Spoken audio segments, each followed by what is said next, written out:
Well, friends, thanks for tuning in to sgtreport.com. This is an end-of-the-week update, and I think it's impossible for any of us to keep up with all that's happening now that there are more than 45,000 Wikileaks Podesta emails that have been released, today culminating in Wikileaks number 28, the Huma special.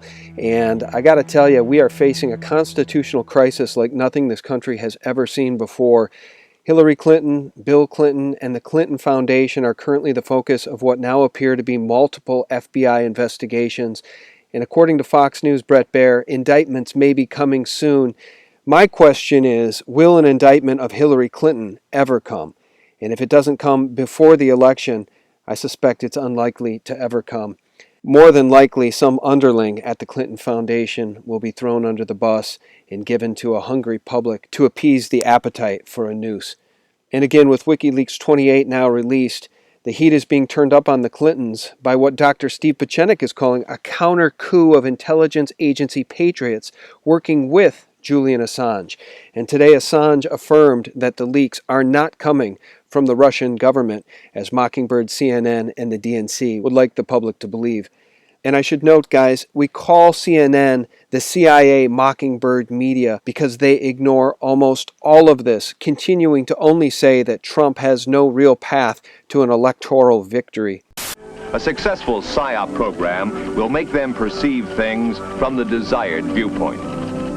All the while asserting that despite her diminutive rally crowds, Hillary Clinton continues to have the lead in polls. Again, look at Trump rallies.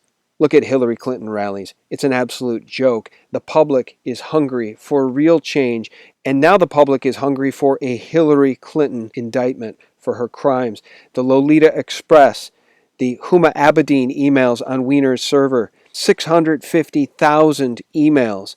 And the word from the NYPD and FBI agents, white knights from within the FBI, is that these emails may implicate Hillary and her husband Bill in a pedophile ring. And again, the CIA, CNN, Mockingbird media ignores almost all of it. As my friend Waldemar Perez notes in his video, Mainstream Media as a Political Weapon, CNN's Training with Industry program in the early 2000s involved military personnel from the 4th Psychological Operations Group, PSYOPs, military PSYOPs embedded at CNN headquarters in Atlanta. More recently, military personnel from the 4th Psychological Operations Group, based at Fort Bragg, North Carolina, were embedded at CNN's Atlanta headquarters. In 2000, the Dutch journalist Abe de Vries published a story showing PSYOPs personnel, soldiers, and officers worked as regular employees at CNN through the Training with Industry program. De Vries told Counterpunch the psychological program was confirmed by CNN and military personnel. Now, guys, the public is waking up to the fascist tyranny of the Mockingbird mainstream media in droves, particularly Trump supporters. Check out this clip from Red Ice Radio. Let's just take a look at some of this footage coming out of some of the Trump rallies. CNN sucks.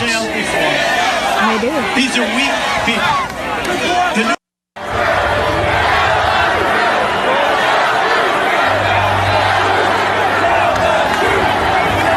Tell the truth, right? Just screaming at the media. Of the media is walking in. Here's another one. Awesome. They're booing when the media walks in. It's awesome, you know? They deserve it.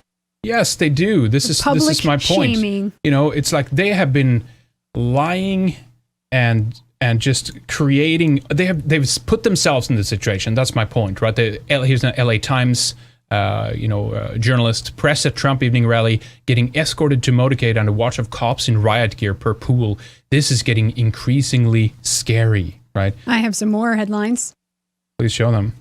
Frenzied Donald Trump supporters are turning on the media, and it's getting scary. There's two layers that's unfolding within this, of course. On the first hand, it's this aspect that the media is obviously lying. They are not telling the truth. They're not bringing up the details on Hillary.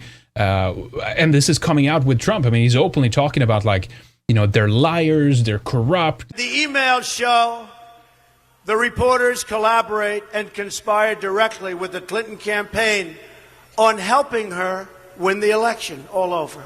And they're feeling the heat of this now. Yeah. Finally, they're starting to take, or they're forced to start to take some kind of responsibility for their actions. Now, guys, I want to leave you with this from Wikileaks 28, the Huma Podesta special.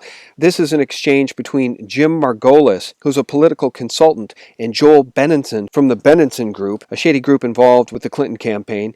Margolis says it would be nice to paint a picture of how this money is being put to work, even anecdotally. And Benenson replies, but there is a much larger strategic question that we need to resolve and stop this from spreading beyond today and probably tomorrow. Benenson says, foundation stops means stop taking foreign government money. Is that possible? If not, we're going to be very vulnerable on that throughout, and I think our opponents and some on our side will say it's unseemly for a potential U.S. president to be taking money from foreign governments for her private foundation. Guys, again, a clear and tangible piece of evidence about Clinton treason, and if Hillary Clinton is elected or selected President of the United States on November 8th, we will face a constitutional crisis, the likes of which we have never seen before in this country. And if you think I'm overstating that, please understand that the government is preparing for post-election chaos. If Steve Pieczenik is wrong and the counter-coup fails and Hillary Clinton is placed back into the White House, the fallout from what clearly will be a hijacked election and a felon placed into the White House could potentially spill into the streets. Now, according to my friend Max Slabo at shtfplan.com, a wide array of reports suggest that the U.S. government is preparing military and homeland security assets for widespread election fallout. Given the mainstream media's inclination towards Hillary Clinton and recently presented evidence that Democrat operatives have been attempting to illegally influence the ballot box through falsifying votes and electronic tampering, think fraction magic in Bev Harris's report. And so there's this one central computer, which at the end of the day, all the votes come to it.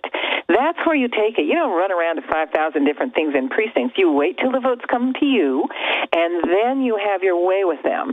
And it's very, very precise. It's invisible. And there's it doesn't matter whether the system's on the internet or not. None of the stuff that they say as a protection matters at all. You have your way with them. It appears that concerns surrounding a rigged election are not necessarily unfounded as Obama would have us believe. Guys, we are coming down to the wire here. This election really marks the line in the sand between a republic and a banana republic. Will an indictment against Hillary Clinton be handed down before the election? If not, we're in a lot of trouble. Guys, thanks for watching, and if you like this information, please do give it a like and share it within your social media circles. We very much appreciate your support at sgtreport.com. Real news, 24/7. These charges that Donald Trump is throwing out about a rigged election, quote unquote, ridiculous, untrue, and dangerous. It's very important that people have confidence in the electoral system.